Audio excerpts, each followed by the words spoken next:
আসসালামু আলাইকুম। Times of বাংলায় বিশেষ সংবাদে আপনাদের স্বাগত জানাচ্ছি। মধ্যপ্রাচ্য পরিস্থিতি এখন আগ্নেয়গিরির মতো বিস্ফোরক। ইসরায়েলের দিমোনা পরমাণু কেন্দ্রের কাছে ইরানের ভয়াবহ মিসাইল হামলায় রণক্ষেত্রে পরিণত হয়েছে দক্ষিণ ইসরায়েল। অন্যদিকে তেহরানের উপর পাল্টা বিমান হামলা চালাচ্ছে ইসরায়েল ও আমেরিকা। ইসরায়েলের অন্যতম সুরক্ষিত এলাকা দিমোনা, যেখানে রয়েছে দেশটির top secret Shimon Peres Negev nuclear research centre. আজ ইরানের ছোড়া মিসাইল সরাসরি আঘাত এনেছে স্পর্শকাতর এলাকার আবাসিক ভবনগুলোতে। দিমোনা শহরে অন্তত 100 জন আহত হওয়ার খবর পাওয়া গেছে।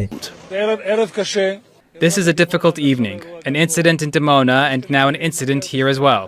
The Israeli police, together with all the other forces, are operating at all the scenes. আশঙ্কা করা হচ্ছে প্রাণহানিও। আঘাত এসেছে নিকটবর্তী আরশাদ শহরেও। ইরান সাফ জানিয়ে দিয়েছে নাতাস পরমাণু কেন্দ্র ইসরায়েলের হামলার প্রতিশোধ নিতেই এই আক্রমণ। ইরানের রাষ্ট্রীয় সংবাদ সংস্থা হুঁশিয়ারি দিয়ে বলেছে, শত্রুরা একটি অবিস্মরণীয় শিক্ষা পেয়েছে। কোনো এলাকায় এখন ইরানি মিসাইলের আওতার বাইরে নয়। আগুনের আঁচ লেগেছে সংযুক্ত আরব আমিরাতেও, যেখানে কয়েকশো ইরানি মিসাইল প্রতিহত করার দাবি করেছে আমিরাত প্রতিরক্ষা মন্ত্রণালয়।